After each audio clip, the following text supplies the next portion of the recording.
history, there's been one pervasive question that humans have asked themselves at some point in time. Why am I here? Or maybe you've asked yourself something along the lines of, what exactly is it all for? Every day as time ticks by, this question follows us, almost as if it's in the backdrop of every conversation, every interaction, every rising and setting sun. There are not many moments in life in which we actually get clarity to this question. Empires rise and fall, friendships come and go, and yet life goes on. Let's take a deep dive together and see if we can find some answers to these questions.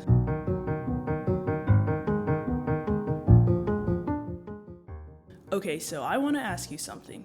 You can go anywhere in the world, visit any place you choose to visit to just get a little bit more insight into Christianity. Where would you choose to go? What would your answer be? Maybe you would opt for Turkey and follow the footsteps of Paul throughout Iconia and Perga as he traveled and journeyed, faithfully declaring the gospel of Jesus Christ. Or maybe you're more interested in the ministry of Jesus himself, retracing his path from the humble beginnings of Galilee to the place of his crucifixion in Golgotha, just outside of Jerusalem. But what if I told you that a rich and dark history actually awaits you in the heart of Western civilization? Come with me to an island in the backdrop of a cloudy sky, and perhaps we can find some answers. This very well may be one of the greatest sources of colorful heritage and culture that has left almost no part of the world untouched. It is on this island that we find the birthplaces of civilizations and ideologies that changed the world and ushered us into the modern democratic system. Now, contrast this with heinous crimes that innovated disturbing methods of subjugation on the scale of world domination. Have you had enough yet? Or are you curious about the adventure that lays ahead? Join me as we journey through miles of renowned and forgotten territories alike. Welcome to the United Kingdom.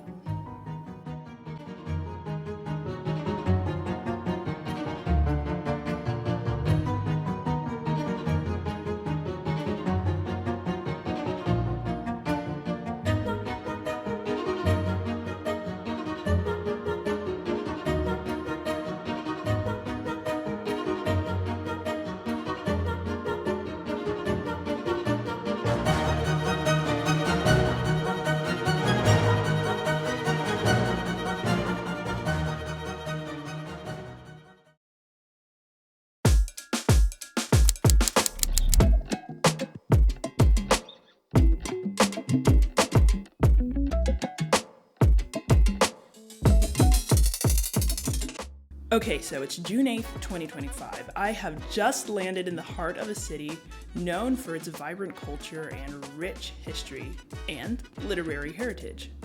On one side of the city was a Google office, or more accurately described, a Google town, where people from hundreds of different nations and languages created a small, almost dystopian-like microcosm built for thinkers, innovators, and disruptors. Just 20 miles away stands an iconic college campus that houses the Book of Kells, a 12,000-year-old book containing 4 Gospels in ornate, elaborately decorated pages with intricate details. This was Trinity College, by the way.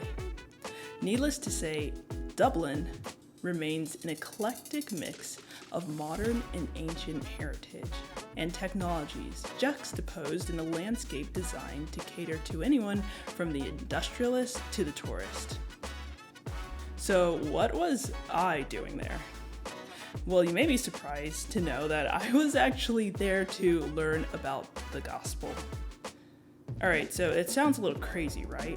You would think that I would have made the even longer journey to Turkey to follow Paul, or Israel even to learn about Jesus, or I don't know, maybe even Egypt. So what exactly was I doing in the UK? Well, I was following the Protestant Reformation.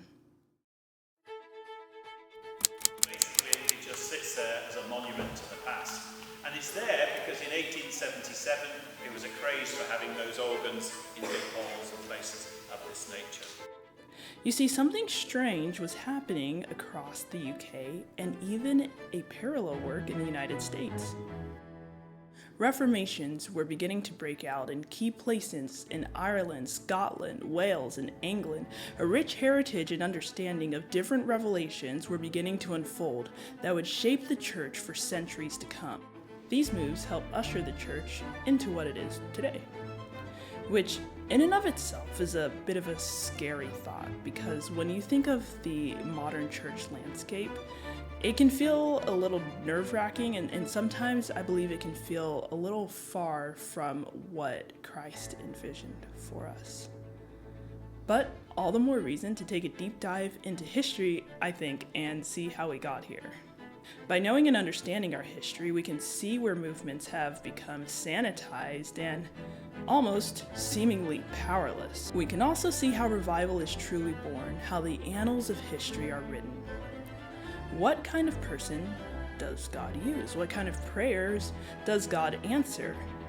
We can begin to get some answers to these questions. We can also begin to observe the common threads between how God uses men in works of revival. Perhaps we can even hear the warning bells ourselves and begin to answer the call, just like these men did and subsequently shaped the course of history forever.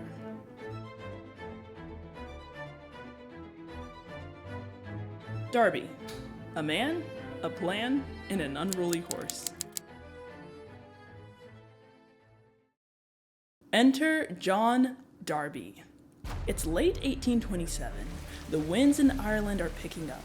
The skies are cloudy, ready to burst with rain. An Anglican preacher is making his way through the countryside, while urging his horse to move faster before it becomes too dark to see. Thunder strikes, and the beast quickly halts to a stop. The preacher tries to keep his balance, but falls to the ground. The preacher, Darby, sustains irreversible injuries that keep him bedridden for a period of time. During this time of convalescence, Darby resolves some issues that had been nagging him. Deliverance from the law, and the more important issue of donning the nature of Christ. He also began to see the importance of meeting simply. As a side note, I wonder how many times this has happened to us. You know, we get into a period of isolation and the things that are really important in life become that much clearer to us.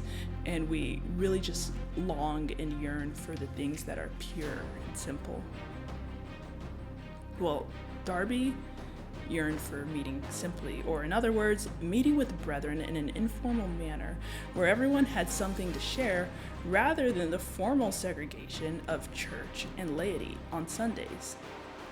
This particular story of Darby resonates with me a little bit because over the years I've encountered many Christians who desire to meet simply and worship God with a dedicated group of believers rather than go through the motions of gathering every Sunday, singing the same 3 worship songs with hundreds of people you may not know, listen to a sermon, and promptly be ushered out of the church halls.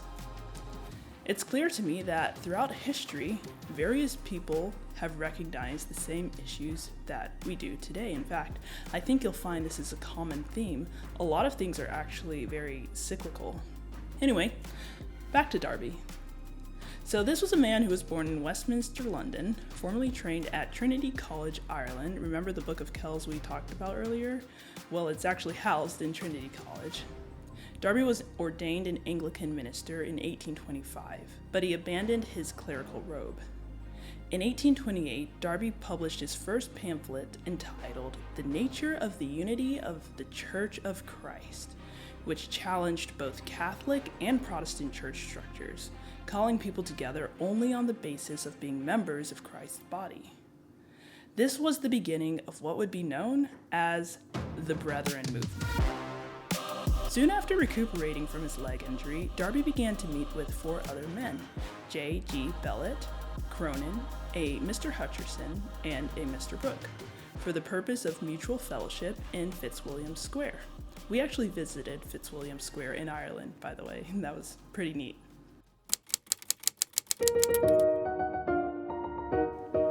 Chapter 3, Takeoff. From 1828 through 1833, the Brethren movement was in full swing, and they would meet and hold conferences in Power's Court Gardens, about 20 kilometers south of Dublin, Ireland. Lady Powerscourt, a young widow by the name of Theodosia Howard, held a deep interest in holiness, scripture, and end-time prophecy.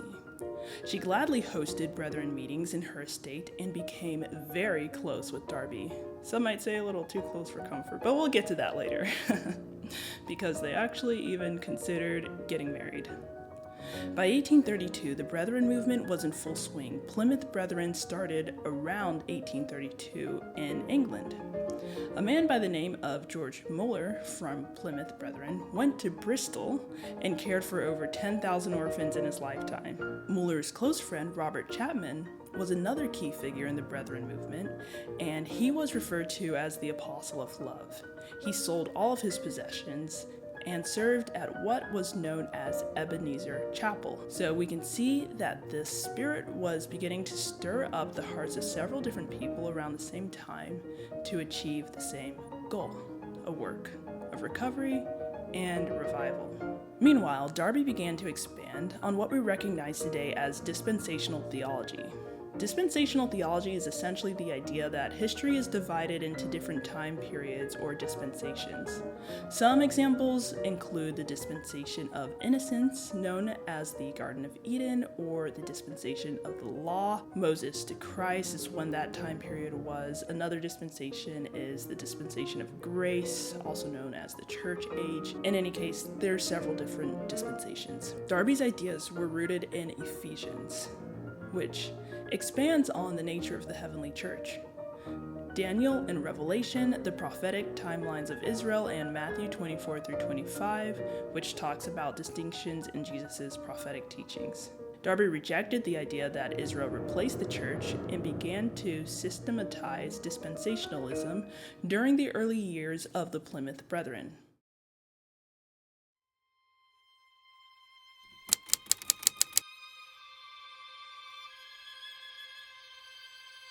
Chapter 4, Trouble on the Horizon.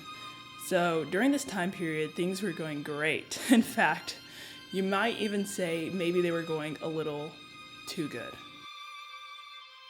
Although the brethren were meeting peaceably and partaking in the word and fellowshipping together, trouble was looming on the horizon.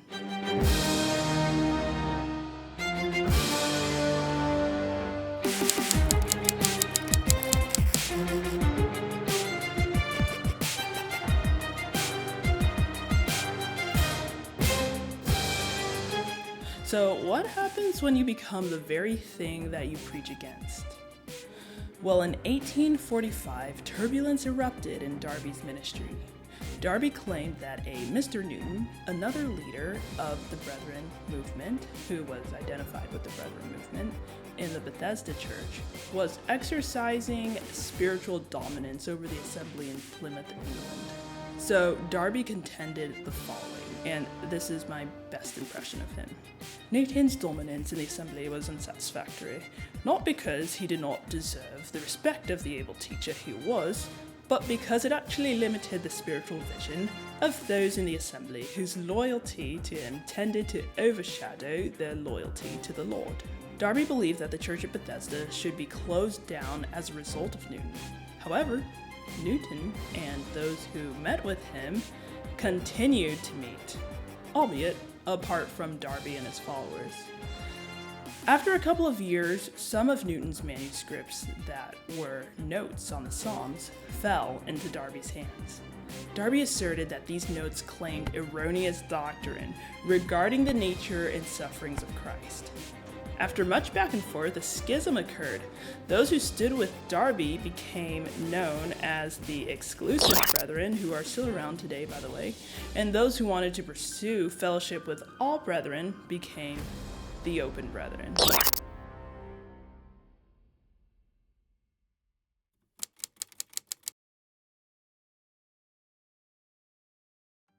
From the UK, USA, South Korea, India, China,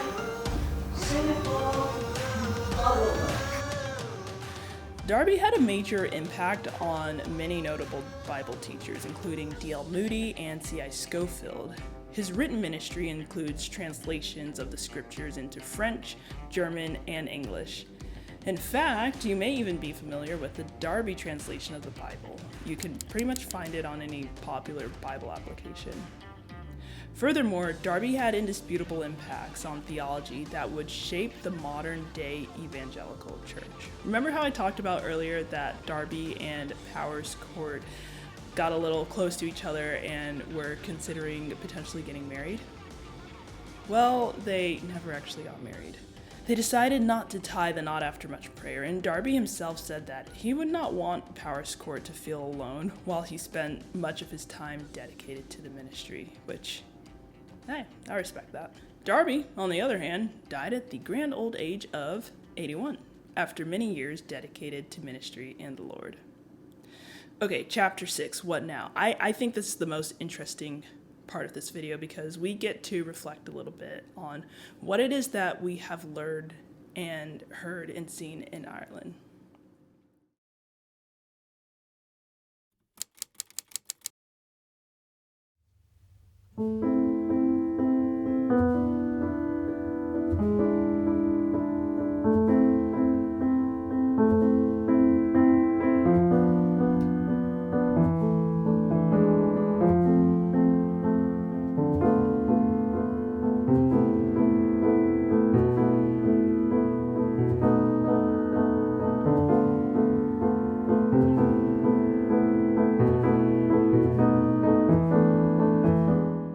So John Darby's story's over, but what now? What are some of the things that we learned?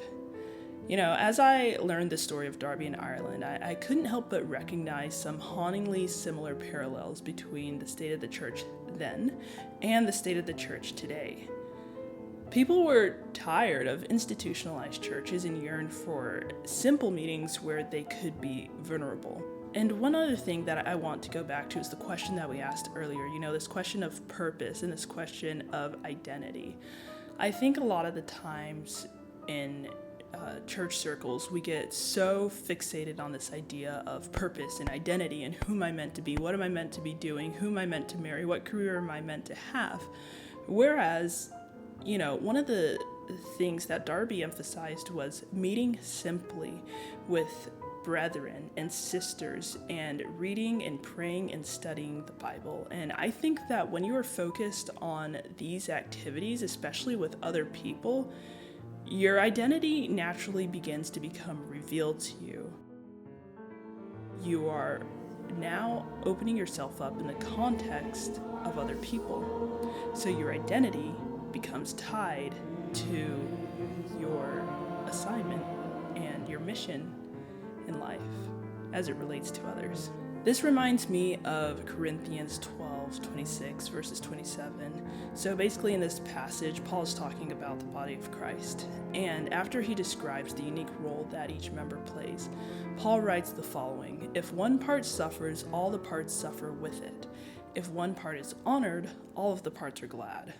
All of you together are Christ's body, and each of you is a part of it. Sometimes we think of revival as a movement, as something big on a platform. Someone has a megaphone, and thousands are weeping and giving their lives to Christ. And this is all carried out by people who are more spiritual, more holy, more knowledgeable than we are.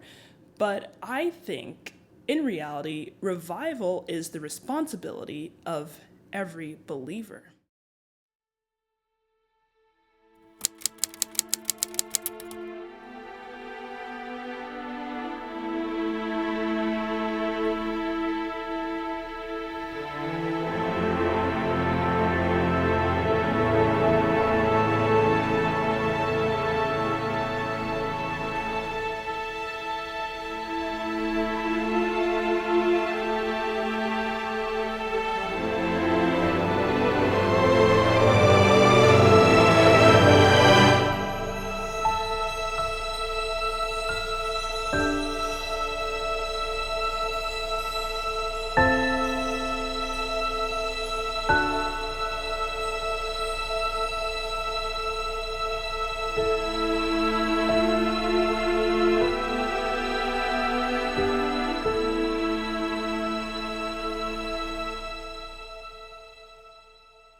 It's a responsibility to watch and pray as Jesus commanded us, to know the times and seasons, as Paul underscores in 1 Thessalonians 5. I think that rather than a sold-out venue, revival is a work that begins when we meet simply. When we grab a sister or brother and set a time to read, study, and pray. I don't think it's anything particularly complicated. I think it's looking inward and finding the places that are dead and saying, I can't deal with this any longer. I refuse to live my life in such a way that there are aspects and areas of my heart that are dead. I need a revival. And once that fire ignites in you and you're surrounded by other people, they also catch that fire. I think this is what the core of revival is, and I think it's also the core of who we are. It's the core of our purpose. It's the core of why we've been placed on this earth. I believe that some introspection is needed. We don't have to be formal, but we do have to be honest, just like the brothers and sisters in Ireland.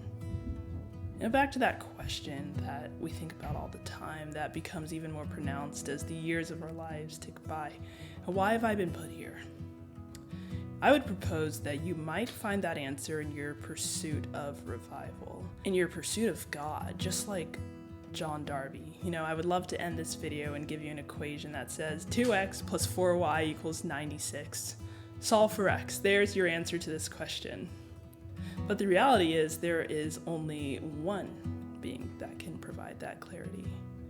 And he hears, he listens, and most importantly, he answers. Ireland is a beautiful land with a rich history. But have you ever declared, "Give me Scotland or I die"? Well, one man did. Join me in the next video to discover the journey of the impassioned man with a fiery burden that would bring a nation to its knees. Hey, I got the recipe, never gonna end. Wait, Sarah, do it again. Sarah, do it again. Oh! Are you also videoing? Yeah, On recording? video.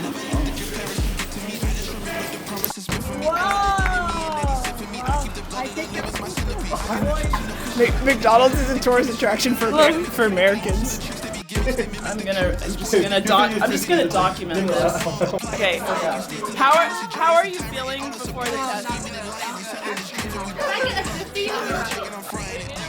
Okay, they said they're rats up there, bro. No, I'm not joking. The locals were like, You're clearly gaslighting him. Tell them that you finna make it, but they doubt it. But you rose like the flower. Tell me what it's like to live with superpowers. I don't know, but It's an English accent, not an Irish one, because he was originally from England, so I believe that's right.